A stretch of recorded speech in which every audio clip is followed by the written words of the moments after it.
एक ना दोस्तों और किस्सा ध्यान आ रहा है।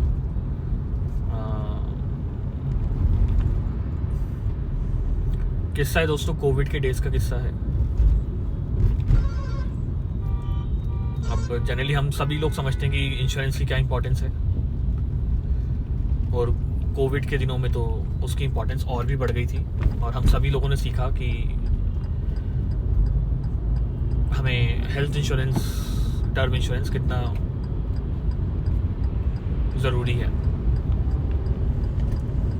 खैर दोस्तों, हुआ क्या ना, जब कोविड में लॉकडाउन लगा, कोविड स्टार्ट हुआ, तो शुरुआत में ही समझ में आ गया कि आगे रिस्क है थोड़ा सा। मेरे पास हेल्थ इंश्योरेंस था दोस्तों, एक किसी प्राइवेट कंपनी का।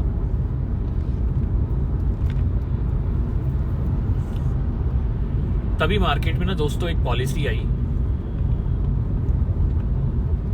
जिसका नाम था कोरोना रक्षक या कोरोना कवच। दो पॉलिसीज आई थी, मुझे एग्जैक्टली ध्यान नहीं, पर इसमें एक पॉलिसी थी दोस्तों टर्म इंश्योरेंस की और एक थी हॉस्पिटलाइजेशन की। तो मैंने क्या किया, मैंने वो कोरोना रक्षक जो हॉस्पिटलाइजेशन की थी वो मैंने पॉलिसी ले ली, और मुझे 1500 रुपये में करीबन वो 1 लाख का कवर था कुछ, वो मिल गया किसी प्राइवेट कंपनी से। तुरंत ऑनलाइन मैंने उसके लिए अप्लाई किया और बिना ज़्यादा मेहनत के वो मुझे आराम से मिल गया।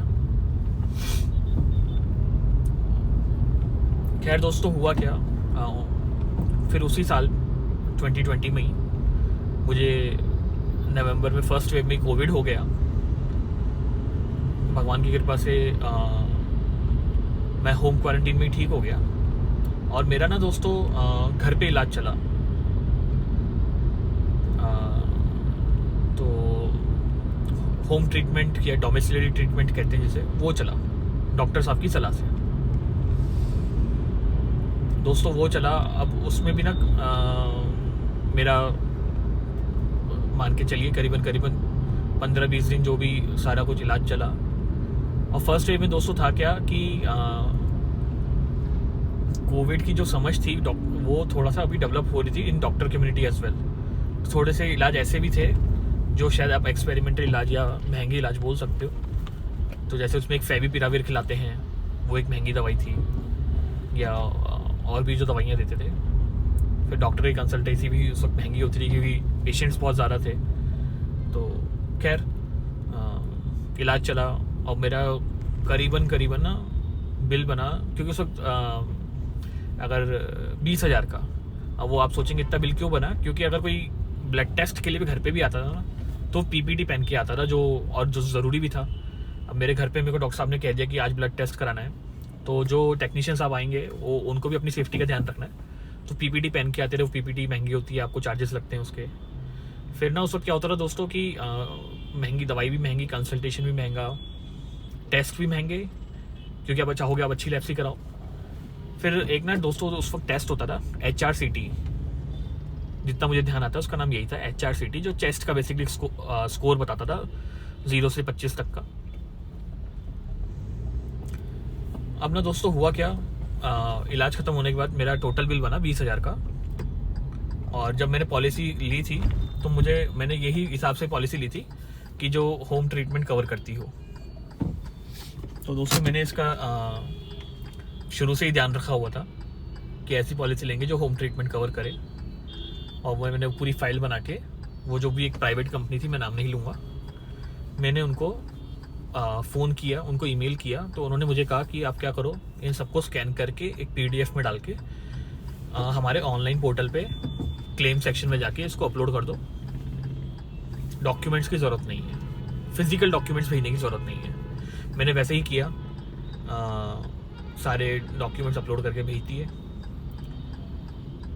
उसका एक सिस्टम जनरेटेड ईमेल एक्नॉलेजमेंट भी आ गया। पर दोस्तों मैं करीबन 2 हफ्ते तक परेशान होता रहा, उन्होंने मुझे कुछ अपडेट नहीं दिया।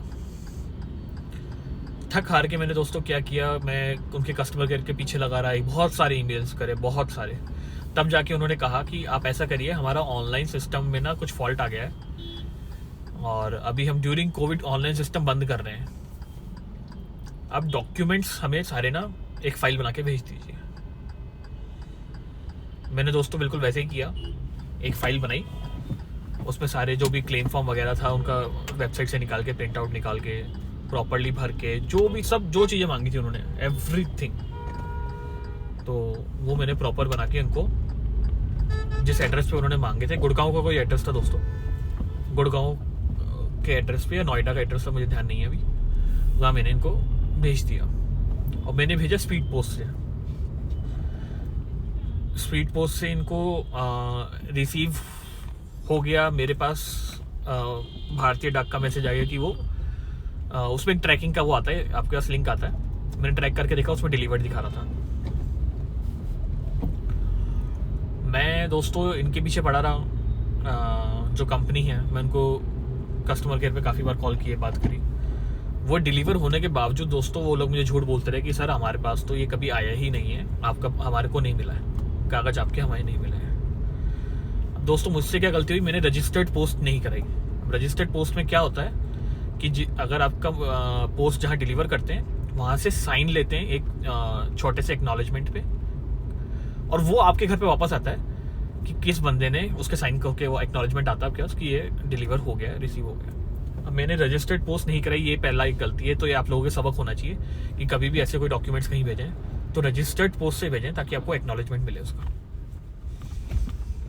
खैर मैं इंडिया पोस्ट की वेबसाइट पे गया, मैंने वहाँ जो ट्रैकिंग वाला पेज होता है वहाँ पे सारा डिटेल्स डाल के ट्रैक किया, वो डिलीवर्ड दिखा रहा था, मैंने उसका स्क्रीनशॉट लिया, कंपनी को भेजा, कंपनी फिर भी नहीं मानी कि हमको तो नहीं मिला साहब। तो मैंने ना क्या किया, जो वो एरिया पिन कोड था वहाँ के पोस्ट मास्टर साहब को कहीं से गूगल कर आके नंबर ढूंढा पोस्ट ऑफिस का, उनसे भी रिक्वेस्ट करी कि आप मुझे ना स्पीड पोस्ट भी आपने डिलीवर किया हुआ तो आप एक्नॉलेजमेंट या साइन तो लेते ही हैं किसी कागज़ पे, जो आपकी डिलीवरी वाली कागज़ होती है उसकी फ़ोटो दे दें।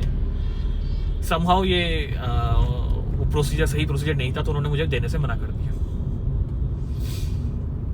अब दोस्तों इंश्योरेंस कंपनी मुकर चुकी है कि कागज़ तो हमें मिले नहीं, कागज़ मेरे यहाँ से जा चुके हैं। मैं बड़ा दुविधा में फंस गया दोस्तों, अब करूँ क्या।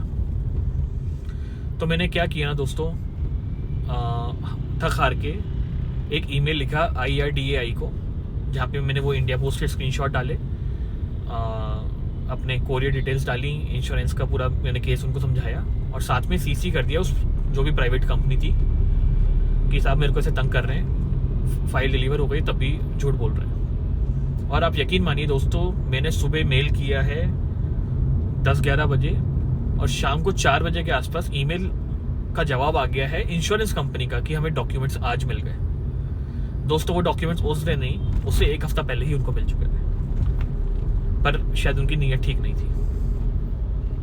खैर दोस्तों, मामला अब फाइल रिसीव करने में ही 1 महीना लग गया था, कभी ऑनलाइन कभी ऑफलाइन डिलीवर हो गया, मिले नहीं, ये है वो है। अब उसके बाद क्या हुआ, बात थोड़ा आगे बढ़ी, मैंने कहा क्लेम का देखते हैं कब तक सेटल होगा। अगेन दोस्तों मैं काफ़ी टाइम तक परेशान होता रहा, इन्होंने ना मेरा क्लेम रिजेक्ट कर दिया, और मैंने क्लेम रिजेक्शन का रीज़न मांगा तो उन्होंने रीज़न दिया कि आपने लाइन ऑफ ट्रीटमेंट मेंटेन नहीं करी। तो लाइन ऑफ ट्रीटमेंट क्या होता है दोस्तों, जब आप ट्रीटमेंट लेते हैं तो आप वो डॉक्टर से कंसल्ट कैसे किया, कब किया, कितनी बार किया, डेली की आपके वाइटल्स की रीडिंग वगैरह वो प्रॉपर मैंने मेंटेन करी थी, और डॉक्टर साहब भी प्रिस्क्रिप्शन पे जो प्रिस्क्रिप्शन होता है उस पर लिख के देते थे सब, तो मैंने मेंटेन कर रखी थी। अब मुझे ये वाला पॉइंट ध्यान नहीं है कि वो प्रिस्क्रिप्शन था या कि एक फिजिकल प्रिस्क्रिप्शन था, तो वो वाला पॉइंट मुझे ध्यान नहीं है अभी, पर एक लाइन ऑफ ट्रीटमेंट मेंटेन था और वो मैंने साथ में डॉक्यूमेंट्स में लगाया था। तो मैंने उस पर क्लैरिफिकेशन दिया जी आप रिजेक्ट नहीं कर सकते, लाइन ऑफ ट्रीटमेंट तो मैंने साथ में भेजी आपको प्रॉपर कि कब क्या हुआ, कैसे हुआ सब। खैर उन्होंने ना,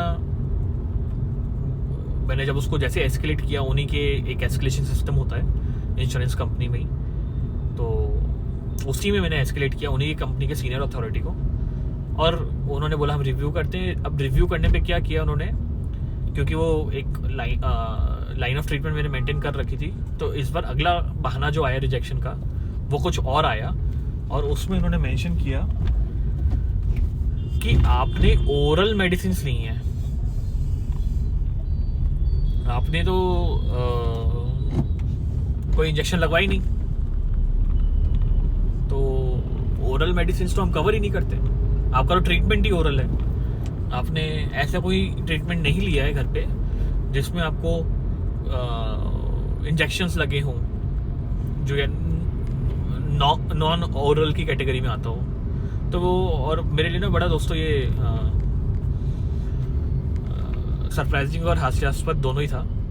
और साथ में उन्होंने अपने ईमेल में ये भी लिख के भेजा कि clause number so and so में ये मेंशन्ड है। मैंने पॉलिसी उठाई, clause number so and so देखा, उसमें ये नहीं लिखा था। दोस्तों, आप झूठ देखिए कितना प्राइवेट कंपनी से कितना झूठ बोलने तक जा सकती है। ये जो मैं आपको पॉइंट बताना चाह रहा हूँ, उसमें ऐसा कोई क्लॉज नहीं था, उसमें कुछ और लिखा था और उसको जानबूझ के मिस इंटरप्रेट करके मुझे भेजा गया था। खैर दोस्तों, मैंने तब भी आवाज़ उठाई मेरी, और मेरे को इन्होंने तो देने से मना कर दिया क्लेम।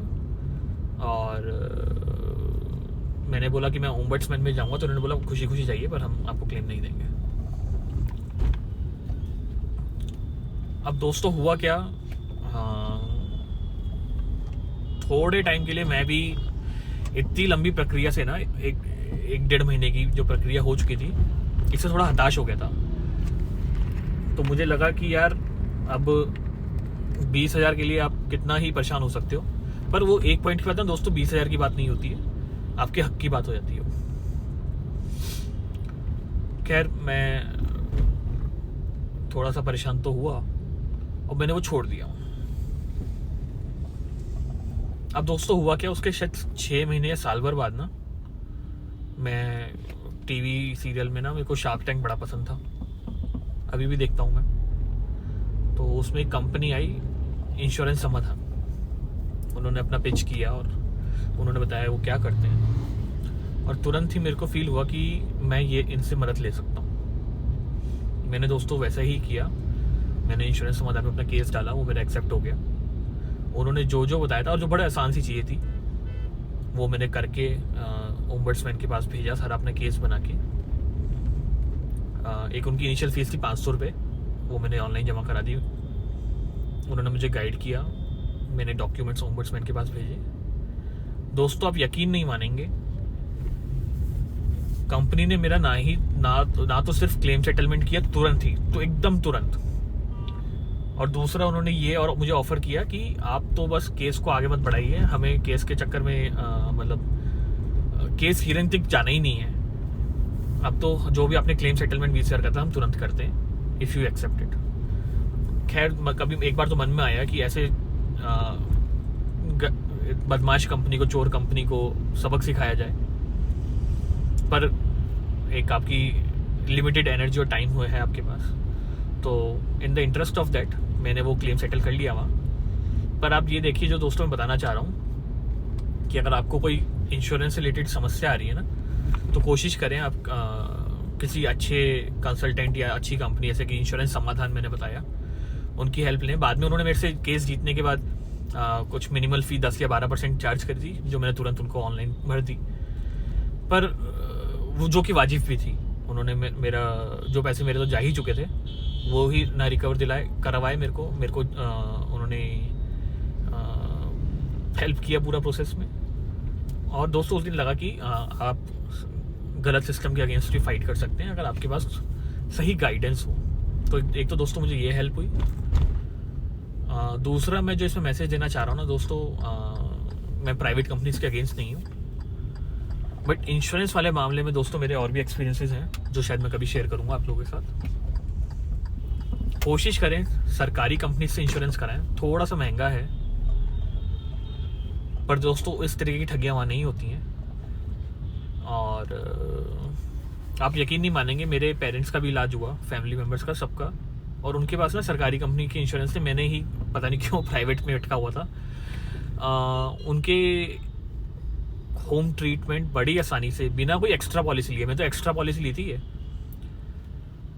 उनके 15,000 तक की लिमिट थी होम ट्रीटमेंट्स की, वो बिना किसी झंझट के सब अप्रूव हो गए।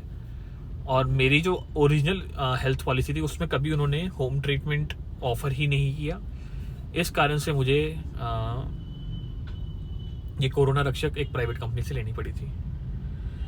तो आप इसमें आप देखिए, ओरिजिनल हेल्थ इंश्योरेंस कंपनी भी तो वो सरकारी कंपनीज की तरह ऑफर कर सकती थी कि हम इस मुश्किल समय में सबको होम ट्रीटमेंट भी कवर कर देंगे कोविड में, पर उन्होंने तो नहीं किया।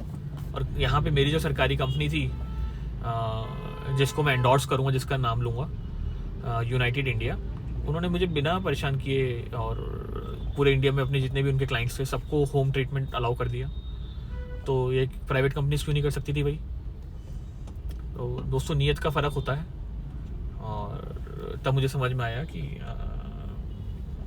जो मेरा एक्सपीरियंस है दोस्तों, कि आप प्राइवेट कंपनीज पे ट्रस्ट तो करते हैं, पर एक बार मेरे हिसाब से आप सरकारी कंपनीज इंश्योरेंस के मामले में बेटर है। तो ये है दोस्तों।